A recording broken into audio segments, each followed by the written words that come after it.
أشهد أن لا إله إلا الله وحده لا شريك له وأشهد أن محمدا عبده ورسوله أما بعد فأعوذ بالله من الشيطان الرجيم بسم الله الرحمن الرحيم الحمد لله رب العالمين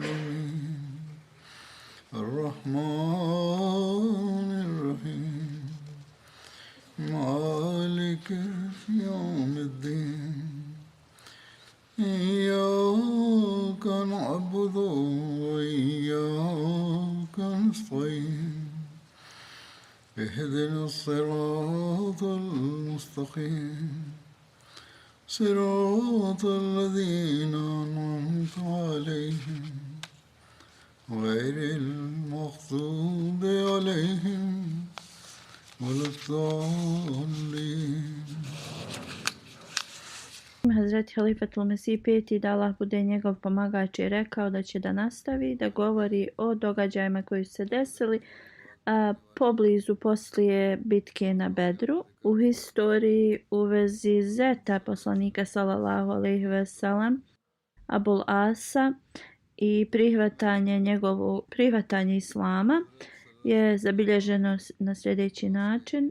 U Džemadil Ula u 5. mjesecu islamskog kalendara u 6. godini poslije hidžre poslanik sallallahu alejhi ve sellem je poslao ekspediciju u Is. Zeid bin Harsa je bio vodič te ekspedicije. To mjesto je otprilike 4 dana hoda udaljeno od Medine i kažu historičari kada se kaže da je jedan dan putovanja, to je oko 12 milja i znači 48 milja je udaljeno od Medine to mjesto. Neki detalji u vezi ove ekspedicije su sljedeći. U Džemadil Ula u 6. poslije hidžre poslanik sallallahu alejhi ve sellem je poslao ekspediciju 70 ashaba. Zeid bin Harsa je bio vodič i razlog za ovu ekspediciju je da je poslanik sallallahu alejhi ve sellem bio informisan da karavan Mekanlija dolazi iz Sirije i zbog toga poslanik sallallahu alejhi ve sellem je poslao ovu ekspediciju zbog toga što je taj karavan trebao da napadne muslimane i ashabi su zaustavili taj karavan i zarobili su i zaplijenili znači njihovu tu trgovinu i među zarobljenicima je bio Abul As. U Sirat Hatamu Nebiin Hazreti Mirza Bashir Ahmed Sahib piše u vezi ovoga na sljedeći način da je Abul As bin Rabi bio jedan od zarobljenika. Bio je znači pritvoren, on je bio zet poslanika sallallahu alejhi ve sellem, a bliski rođak Hazreti Hatidže radijallahu anha. Prije ovoga bio je također zarobljen na Bedru, ali poslanik sallallahu alejhi ve sellem mu je dao, znači oslobodio ga je pod uvjetom kada se vrati u Meku da on pošalje njegovu kćerku u Medinu, to jest Hazreti Zeynep radijallahu anha. Abul As je ispunio svoje znači obećanje, ali je i dalje ostao kao nevjernik.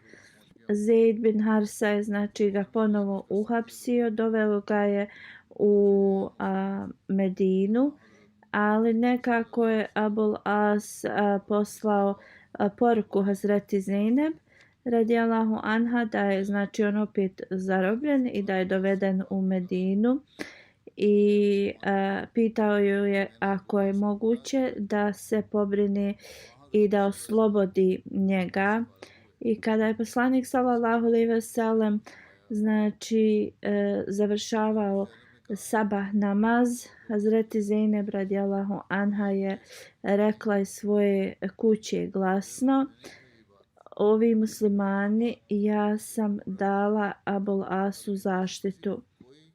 Kada je poslanik sallallahu alejhi ve sellem završio svoj namaz, okrenuo se prema svojim ashabima i rekao: šta god Zeynep je rekla, vi ste to čuli, tako mi Boga. Ja nemam znači prijašnjeg znanja u vezi ovoga, ali tijelo vjernika je kao jedna duša i ako jedna od njih znači da zaštitu nevjerniku, onda svi smo dužni da ga štitimo. Onda je poslanik sallallahu alejhi ve sellem se okrenuo prema Zeynep i rekao da mi smo dali zaštitu onome koga ti štitiš. I onda sve bogatstvo koje je uzeto od Abul Asa mu je vraćeno. I poslanik sallallahu alejhi ve sellem je ušao u kuću od Zeynep i rekao je svojoj kćerki: dobro pazi Abul Asa, budi gostoprimljiva, ali ne smiješ da se s njime sastaješ sama, zbog toga što on tebi nije dozvoljen u ovim znači okolnostima. Posle nekoliko dana Abul As je otišao u Meku, ali ne zauvijek. On je samo otišao da se pobrine za neke stvari, vratio se brzo u Medinu i znači proučio je kelmu i šehadet i došao je kod poslanika sallallahu alejhi ve sellem i postao je musliman. Poslanik sallallahu alejhi ve sellem je onda poslao Hazreti Zeynep njemu bez novog znači vjerskog vjenčanja. U nekim hadisima se spominje da je nikah religijsko vjenčanje znači ponovo urađeno, ali prvi hadis je više vjerodostojan i autentičan. Iz ovoga vidimo da ako žena traži da se razdvoji od čovjeka zbog toga što on ne vjeruje, zato što je nevjernik, ali ne treba da ponovo znači radi vjersko vjenčanje kada on postane vjernik. Hazreti Zeynep radijallahu anha nije živjela dugo poslije prihvatanja islama njenog muža. Preminula je u 8. poslije hidžre. Hazreti Umi Ejmen, Hazreti Souda i Selma i Atija. Umi Atija su oprali njeno tijelo prema uputama poslanika sallallahu alejhi ve sellem.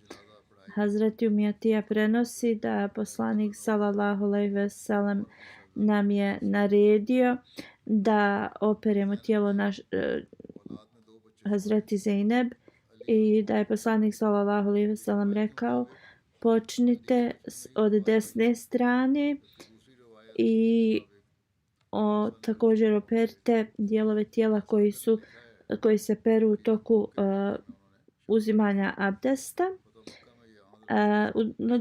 U drugom hadisu detalji u vezi ovoga su sljedeći.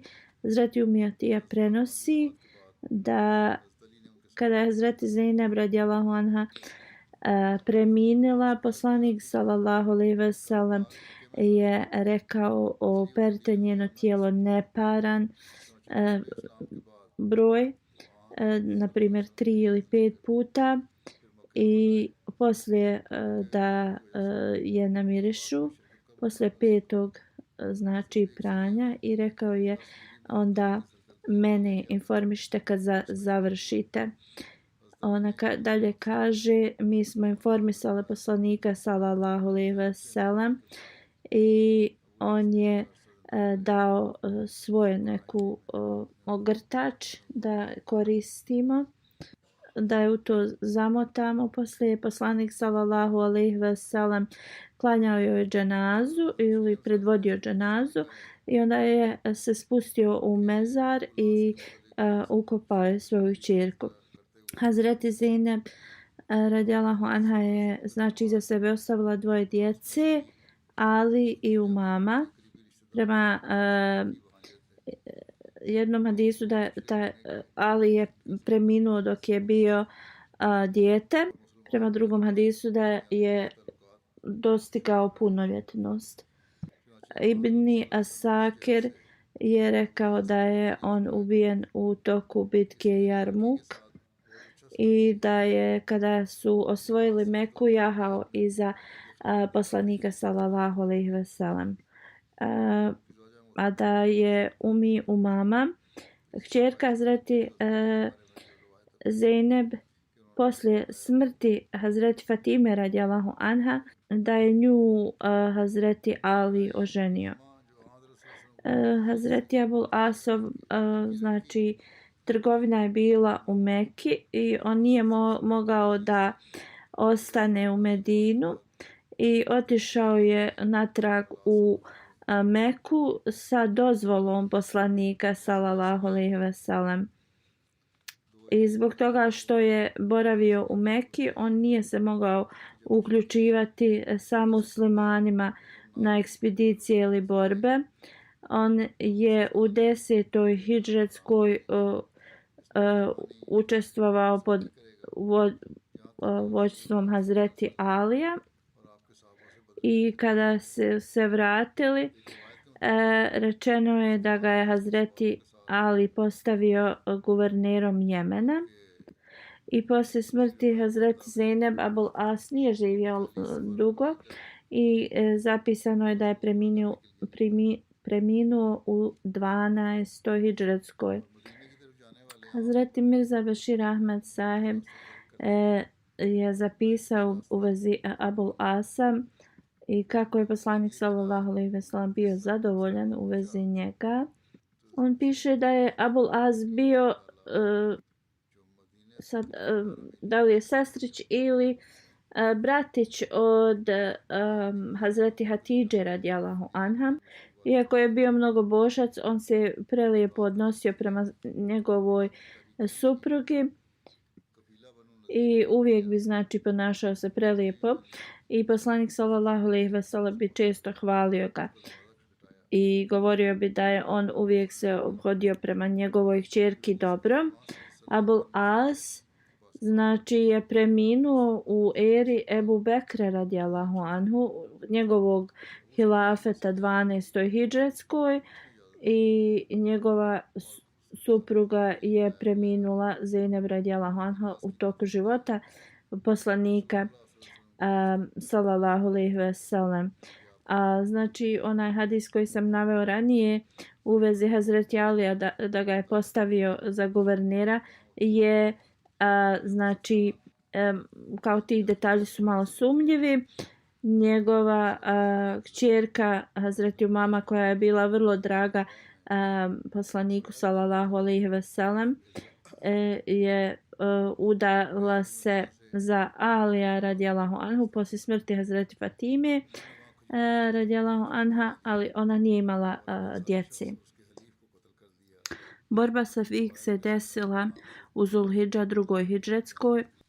Razlog tome je kada su se Mekanlije vratili poraženi sa Bedra, Ebu Sufjan je rekao da neće da se znači kupa, da neće da stavlja ulje na kosu dok se i zakleo se, znači dok se ne osveti poslaniku sallallahu alejhi ve sellem da se neće kao smiriti. Prema jednom znači zabilješci kaže se da je Ebu Sufjan krenuo sa 200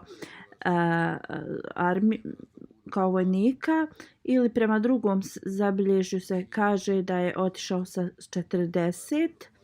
Ebu Sufjan nije išao regularnim putem u Medinu, išao je drugim putem prema Nadžabu i u Kanab, znači dolini se stavio svoj kamp blizu Jetib planine koja je 12 milja udaljena od Medine. Kinad je znači vrlo poznata dolina Medine koja se nalazi između Uhuda i Medine. Ebu Sufjan je krenuo po noći i došao je također kasno u noć u Benu Nezir. Huej bin Ahtab je prvi došao kod njega. Ebu Sufjan je došao kod njega, ali mu on nije otvorio vrata i onda je otišao do Salam bin Miškam koji je bio poglavica i također blagajnik Benu Nazir plemena. Ebu Sufjan je tražio od njega dozvolu da uđe kod njega i on ga je znači ugostio. Tu također su razgovarali o mnogim stvarima u vezi naroda i u vezi poslanika sallallahu alejhi ve sellem, znači tražio je informacije u vezi dnevnog rada poslanika sallallahu alejhi ve sellem. Onda Ebu Sufjan se vratio kasnije u noć i došao kod svojih u kamp. Onda je poslao nekoliko Kurejšija u Urez, to je blizu Medine, i tu se znači bilo dosta stabala hurmi i oni su zapalili nekoliko tih polja i ubili su jednog Ensariju. Ma'bad bin Amr se zvao, prema nekom hadisu se prenosi da se tako zvao Ensarija, i ubili su njegovog pomoćnika. I Ebu Sufjan je tad kao osjetio da se do neke mjere znači osvetio i onda se on smirio i vratio se u Meku sa svojom armijom. I rečeno je da je ovo znači urađeno te iste noći kada je on se sastao sa Salam bin Maškam. Abu Lubaba bin Bešir bin Munzir je poslanik sallallahu alejhi ve sellem znači poslao u 5. Zulhidže, 22. mjesecu poslije hidžre, kada je znači saznao šta je Ebu Sufjan uradio. Poslanik je poslao s njim 200 znači ashaba, neki su bili znači muhadžiri, neki su bili ensarije i krenuli su za Ebu Sufjanom. Karkala Kudar, tu su došli u to mjesto. Ebu Sufjan, njegova armija su znači dalje bježali, ali su bacali vreće geršla, tada su oni znači jeli, to je bila njihova hrana. Muslimani su znači kupili te vreće koje su oni bacali i zbog toga se ova borba zove borba Savik, znači geršlo je na arapski Savik. Ebu Sufjan i njegova armija su pobjegli, muslimani znači nisu mogli da istignu i tada je poslanik sallallahu alejhi ve sellem se vratio sa svojom armijom. I ashabi su pitali poslanika sallallahu alejhi ve sellem jel se ovo smatra našom borbom. Poslanik sallallahu alejhi ve sellem je rekao da, iako se borba nije desila, ovo je kao se smatra. Također je zabilježeno da se pod sličnim imenom nazvata druga borba poslije Uhuda. Tabari je spomenuo 2 borbe pod imenom Savik. Jedna prije Uhuda, u kojoj smo detalje spomenuli sad, a druga poslije Uhuda. Sirat ibn Hišam i druge nazvali su bitka of Badr al-Muid, ovu drugu bitku. Spomenut ću neke detalje. Kad je Ebu Sufjan poslije Uhuda htio da se vrati, on je uzvikivao i govorio da ja dajem obećanje da godinu poslije ove bitke mi ćemo se kao sukobiti ponovo, i naveo je mjesto.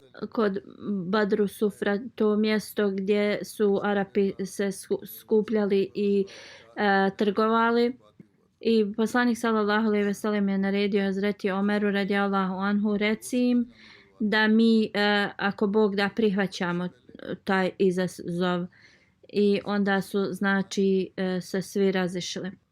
I prema ovome znači dogovoru poslanik sallallahu alejhi ve sellem je sljedeće znači godine u to isto vrijeme krenuo prema Bedru i kampovao je 8 dana čekajući Ebu Sufjana.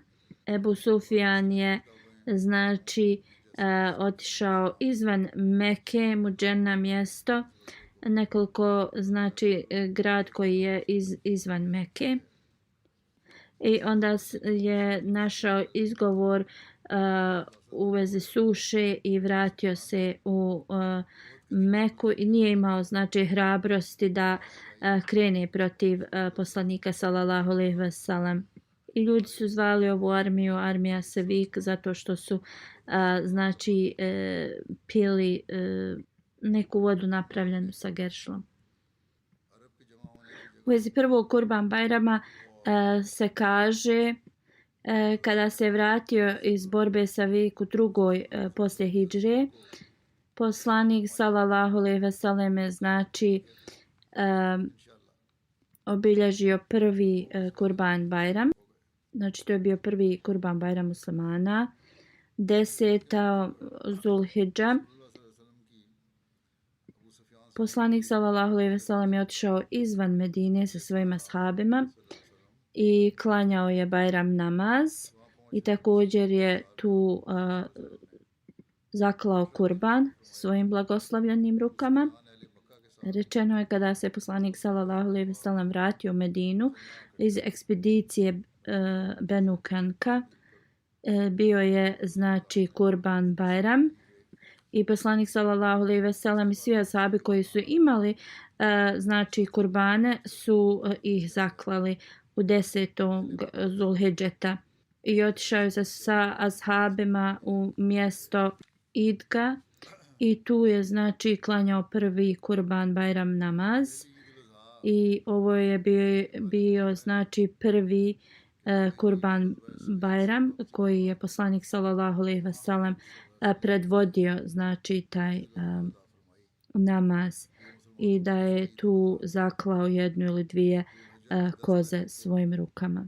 Džabir bin Abdullah prenosi da kada su se vratili iz ekspedicije Kenka, oni su 10. Zulhidžeta znači zaklali kurbane i ovo je znači prvi put znači da su muslimani uradili kurban i rekao je da se to desilo u Benu Selma mjestu i kaže prebrojao sam kurbane i bilo ih je 17. I ovo je iz Tarih Tabari zabilježeno. Hazreti Mirza Bashir Ahmed Saheb u vezi ovoga piše u pečat poslanika knjizi, kaže da u Zulhidžetu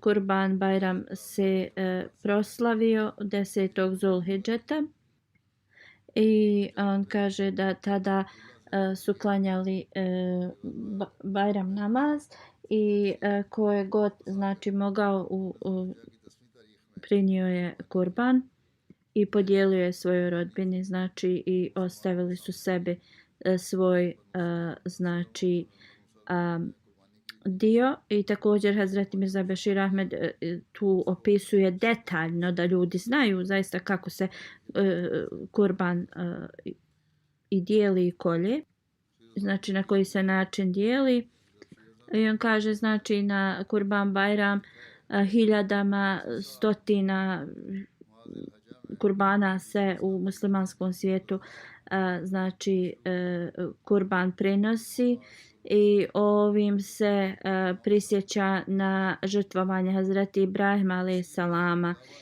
znači i Hazreti Ismaila i Hazreti Hadžera i njihov znači to žrtvovanje kroz koje su oni prošli i kroz poslanika sallallahu alejhi ve sellem, znači ovo ostaje znači živo sjećanje i znači ovo nam govori da sve naša imovina, sve životi, sve što imamo treba da budemo spremni da to žrtvujemo radi Allaha dželešanuhu. Hazret Mirza Ahmed Bashir Ahmed Sahib dalje piše da se Bajram namaz, znači Kurban Bajram, obavlja ili to je kada se hadž završava. Hazreti Fatima radijallahu anha je također se udala u drugoj hidžretskoj. Hazreti Ali radijallahu anhu je pitao poslanika sallallahu alejhi ve sellem da se oženi Fatimom i poslanik sallallahu alejhi ve sellem vrlo rado je to prihvatio, taj brak. Hazreti Anas radijallahu anhu prenosi da Hazreti Ebu Bekr i Omer radijallahu anhu su tražili da se ožene Hazreti Fatimom, ali poslanik sallallahu alejhi ve sellem im nije odgovorio. Znači kada istražujemo da nalazimo da je Ebu Bekr i Omer radijallahu anhu prvo tražili da se ožene njom, pa onda Hazreti Ali. Hazreti Ali radijallahu anhu prenosi da je otišao kod poslanika sallallahu alejhi ve sellem i pitao ga da li bi dozvolio da on oženi Hazreti Fatimu radijallahu anha. Poslanik sallallahu alejhi ve sellem ga je pitao da li ima išta za vjenčani dar. Ja sam mu odgovorio, Hazreti Ali radijallahu anhu kaže da imam svog konja i oklop.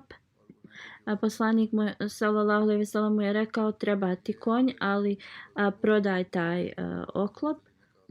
I Hazreti Ali kaže da je prodao ga za 480 dirhama i onda sam, kaže, to znači za vjenčani dar pobrinuo se. I drugom hadisu se prenosi da je znači to prodao Hazreti Osmanu radijallahu anhu.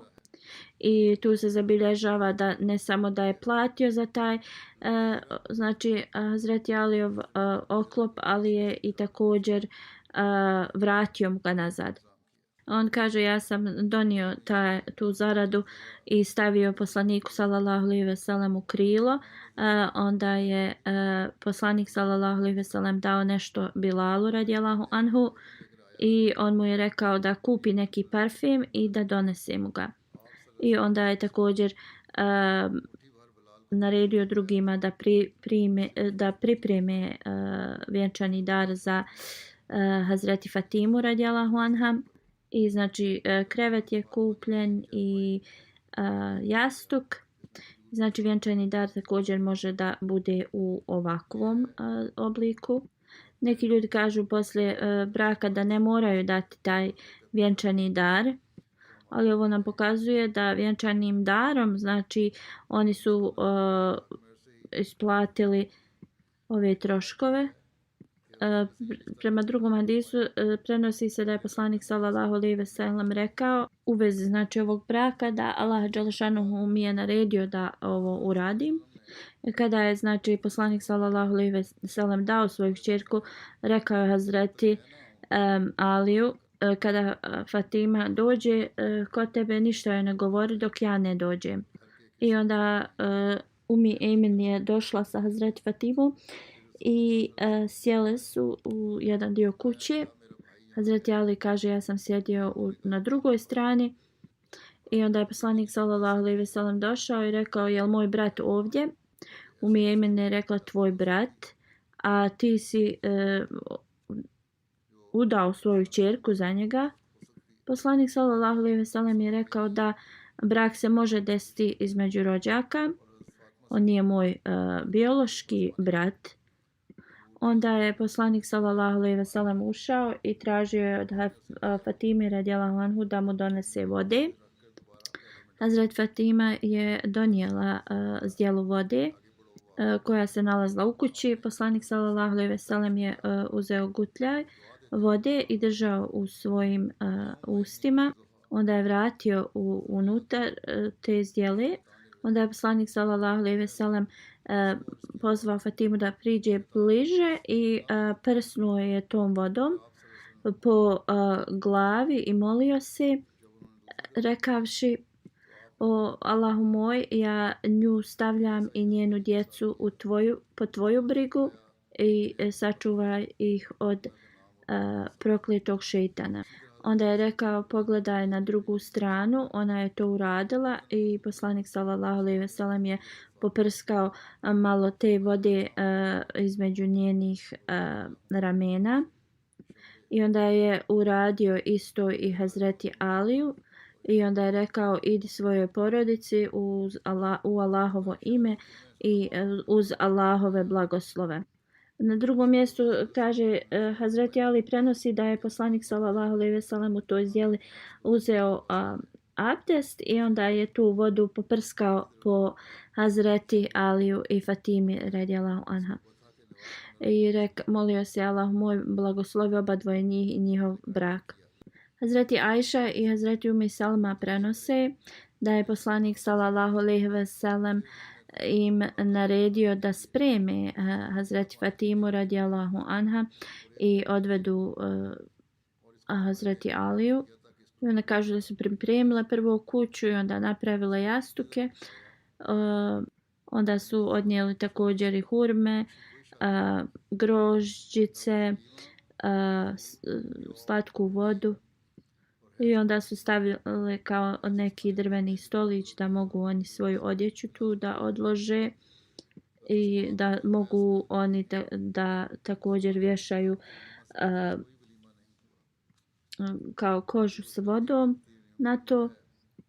Ona kaže: nismo vidjeli bolje vjenčanje od Hazreti Fatiminog radijallahu anha i da na vjenčanju je bilo hurmi, geršla, još neko jelo napravljeno sa buterom, kozijeg sira.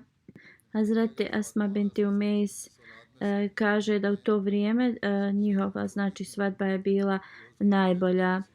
Ovaj brak i njihovo vjenčanje je zaista prelijep primjer kakav treba jednostavnost da bude. Ovaj brak Fatime radijallahu anha i Alije radijallahu anhu je spomenut mnogo detaljno u ovoj knjizi. Još neki važni detalji su spomenuti koje ću da spomenem.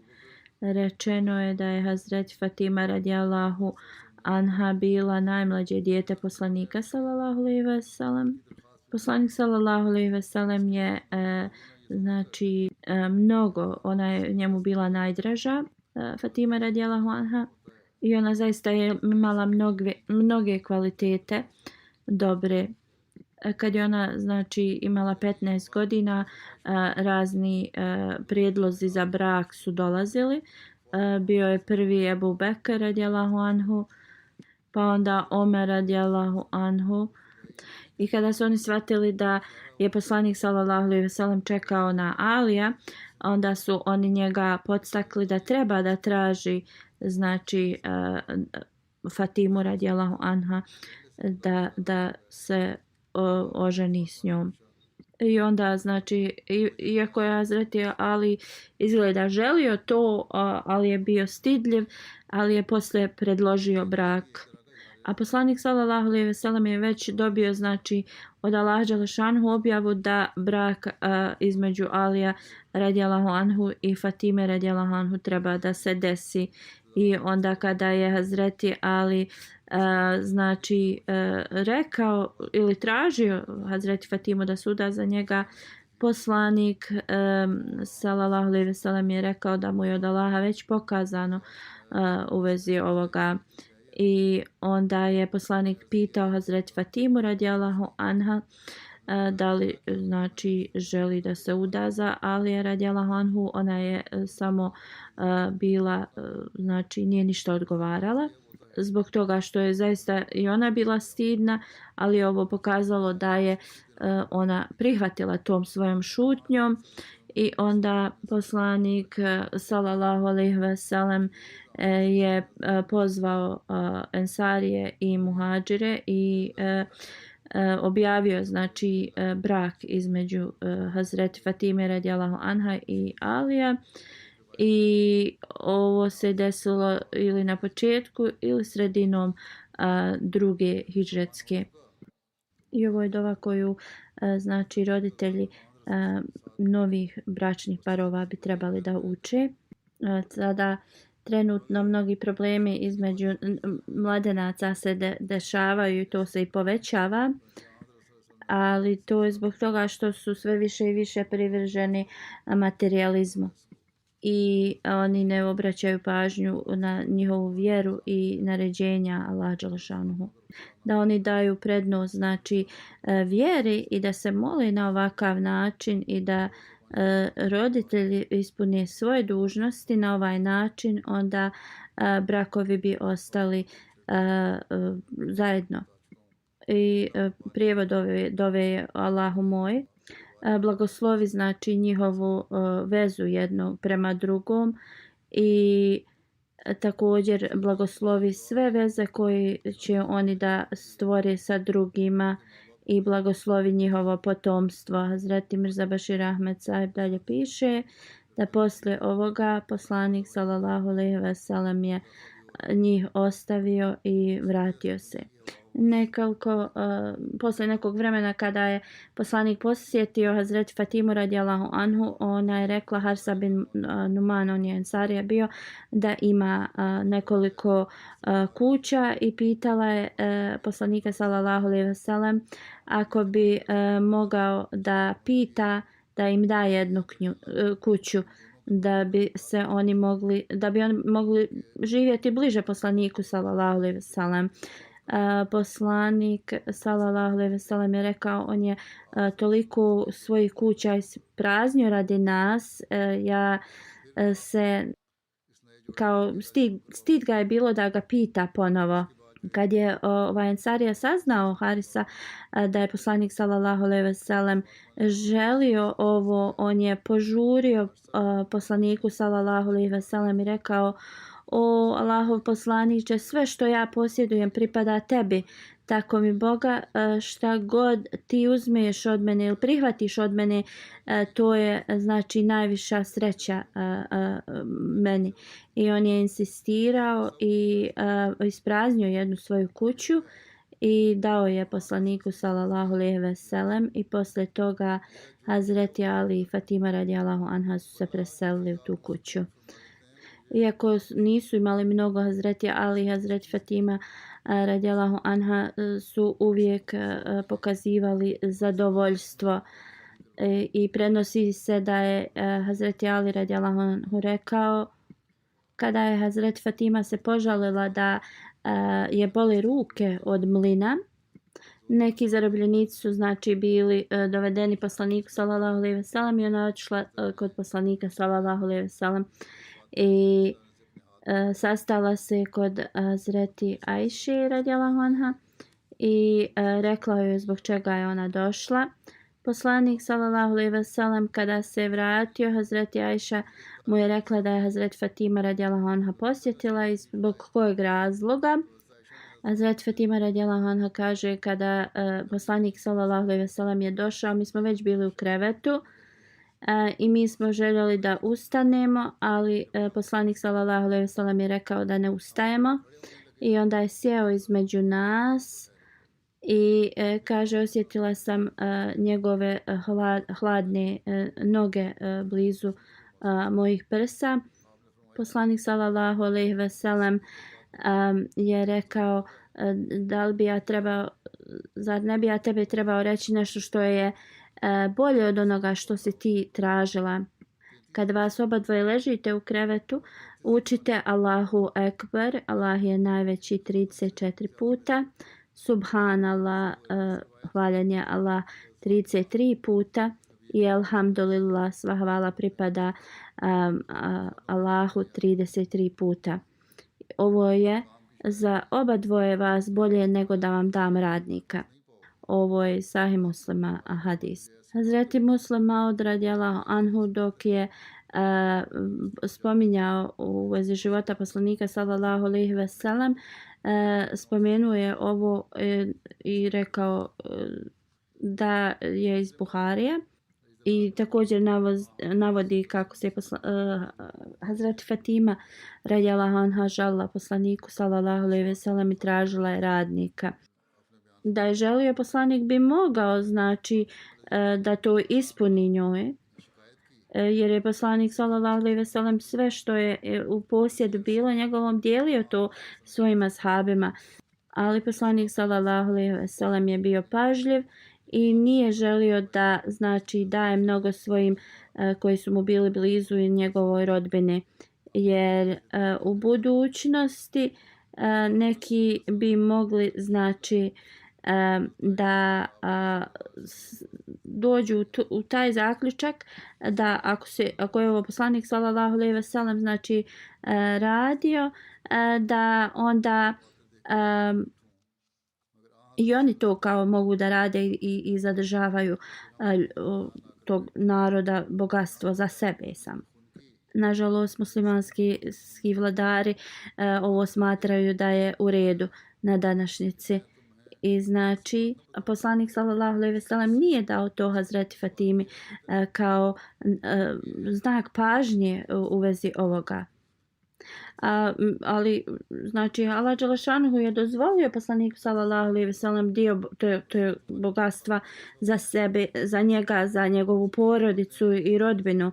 Ali poslanik sallallahu alejhi ve sellem, znači, je vrlo pažljivo to radio.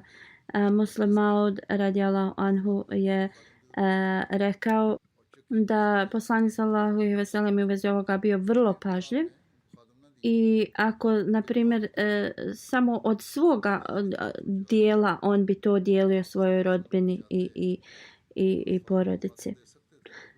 Da li, znači, svijet može da predstavi ovakvog vladara koji se ponaša prema svom narodu i bogatstvu svog naroda na ovakav način? I ako postoji takav primjer, onda su ti vladari zaista sluge poslanika sallallahu alejhi ve sellem i prate njegov, znači, primjer. A drugačije nigdje u nikakvoj drugoj religiji ne možemo naći ovakav primjer. Ostatak, ako Bog da, ću da spomenem u budućnosti. Sada želim da usredim vas da se molite u vezi trenutne situacije u svijetu. Sada zapadni svijet i novinari iz Amerike i da Zapad i Amerika, znači, trebaju da imaju limit u ovome i da trebaju da oni budu ti koji će da pomognu da mir se, znači, uspostavi između Izraela i Hamasa i da uspostave, znači, da zaustave, znači, ovaj rat. Oni također pišu da izgleda da umjesto da postižu mir, oni kao doljevaju na tu vatru rata. Nedavno su bile vijesti da je vrlo važan, znači, političar podnio ostavku u Americi zbog toga što mnoge okrutnosti se dešavaju nedužnim Palestincima i da, znači, velike sile trebaju da urade nešto povodom toga. Ovo nam pokazuje da zaista postoje dobri ljudi među tim političarima i mnogi jevrejski, znači, svećenici u medijama govore protiv ovoga i ove nepravde. Ruski ministar je također rekao, ako se ovo nastavi, onda će se rat da proširi u cijelom regionu. Prema mom pogledu, ovo bi se moglo da u cijelom svijetu proširi. Ovi ljudi zaista moraju se dozvati i, kao što sam ranije rekao, muslimanski svijet se treba ujediniti i da govore sa jednim glasom. Znači, postoji oko 53-54 muslimanske zemlje da oni svi dignu jednak, znači ujedinjeni glas, to bi imalo neke koristi. Jedan ili dva glasa nemaju nikakav uticaj. I ovo je način da se postigne mir u svijetu i da zaustavi ovaj rat. Onda muslimanske zemlje moraju sve da urade da sačuvaju svijet od znači razdora, da im Allah dželešanu pomogne da to urade. U svakom slučaju mi moramo se fokusirati na molitvu da Allah dželešanu zaustavi ovaj rat i da Allah dželešanu sačuva nedužne Palestince i sačuva ih od budućih okrutnosti, da Allah dželešanu istrijebi nepravdu iz svijeta gdje god to bila nepravda i da Allah dželešanu nam podari da se molimo.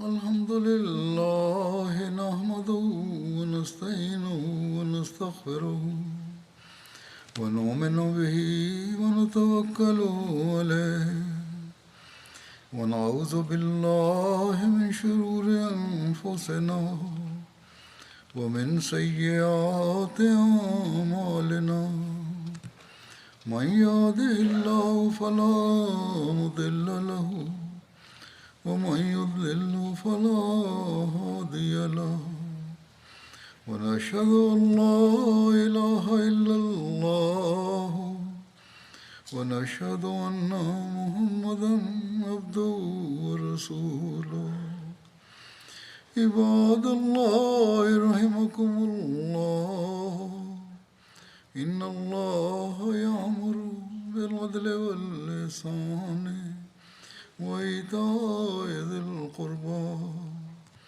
وينهى عن الفحشاء والمنكر والبغي يعظكم لعلكم تذكرون اذكروا الله يذكركم وادعوه يستجب لكم ولذكر الله أكبر